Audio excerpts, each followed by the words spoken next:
উম্মতকে সজাগ করা, নাম লইয়া বলা, এটা গীবত হলেও সওয়াব। গীবত হলেও। বাতিলের বিরুদ্ধে কথা বলা, অনেকে বলে হিংসা। দেখছুনি হুজুরের মধ্যে কি হিংসা, অমুকের বিরুদ্ধে অমুকের বিরুদ্ধে বলে। অন্ধদের বিরুদ্ধে কথা বলা হিংসা? রসুল বাতিলের বিরুদ্ধে কথা বলেন নাই? বাতিলের বিরুদ্ধে আল্লাহ কোরআনে আইন পাশ করেন নাই? তাহলে বাতিলের বিরোধিতা করা কি হিংসা না ঈমান? ঈমান। আপনি হিংসা বলেন কেন? আপনি হিংসার ডেফিনেশনই তো জানেন না। আল্লাহ হেদায়েত দান করুন। তাহলে ইনশাআল্লাহ কতবার দরুদ পড়ব প্রতিদিন? রবিউল আউয়ালের আলোচনা তো সিরাতুন নবী, এজন্য ভূমিকায় মূল কথাগুলো ওদিকেই যাচ্ছে। তাহলে কতবার? সপ্তাহে একদিন। বলেন, সব খেয়াল করেন, মুখস্থ করবেন, একেবারে কঠিন ভাবে মুখস্থ করবেন যা বলতেছি। প্রতিদিন কতবার? 300 বার। 300 বার দরুদ পড়লে কি একটু গণনা লাগবে না? গণনার জন্য কি নিবেন? কি নিবেন? তাসবিহ। এখন অনেকে বলে তসবিহ পড়া বেদাত। ভালো করে মুখস্থ করবেন, তসবিহ টেনে আমল করা সুন্নতে সাহাবা। 3 বার মুখস্থ করেন, তসবিহ হাতে নিয়ে আমল করা কি? তসবিহ টেনে হাতে নিয়ে আমল করা কি?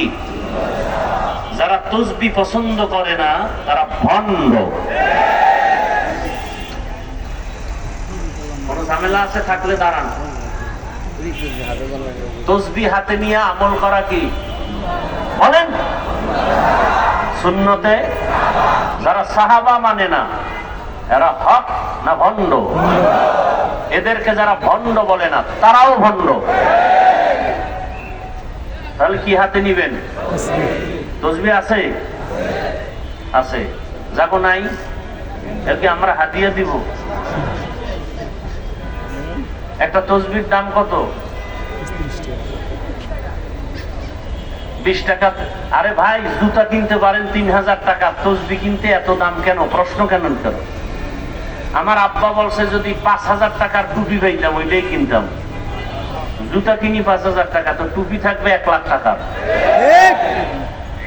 তার মানে বিশাল স্বর্ণ দিয়ে বানাবো, বিষয়টা এমন না।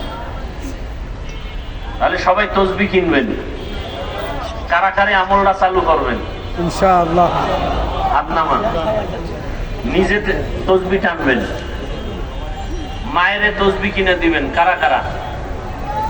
আব্বারে তসবিহ দিবেন কিনিয়া, স্ত্রীর হাতে তসবিহ কিনে দিবেন, বোনের হাতে তসবিহ দিবেন।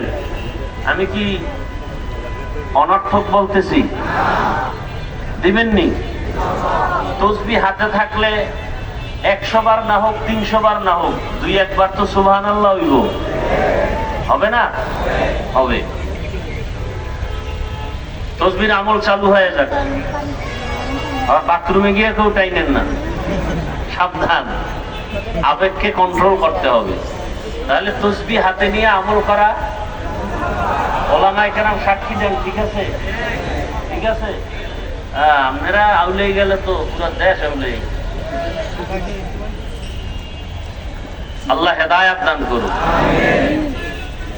আলেম ওলামা এক হয়ে গেলে পুরো দেশ এক। ঠিক। কিন্তু কঠিন এক প্যারায় আছি আমরা। ওলামায়ে কেরাম যেন এক হতে না পারে, এজন্য বহু টাকা বিলানো হচ্ছে। ঠিক।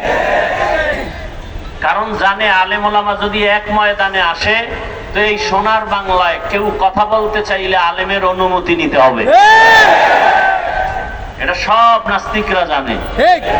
এজন্য বহু কালো টাকা দিয়া স্বার্থলোভীদেরকে লাগাই দিছে, আলেম যেন এক না হয়। কেমনে বিরোধিতা করবো?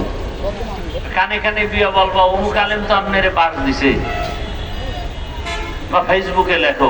একদল লিখতেছে যে আমার ভক্ত যারা আমারে আরশে আজিম উঠায় আর বাকিদেরকে সিজ্জিনের নিচে নিয়ে যায়। এইভাবে ফেসবুকে লেখালেখি কইরা আলেমদের মাঝে বিভেদ, দূরত্ব তৈরি করে রাখছে। এজন্যই তো আমি সারা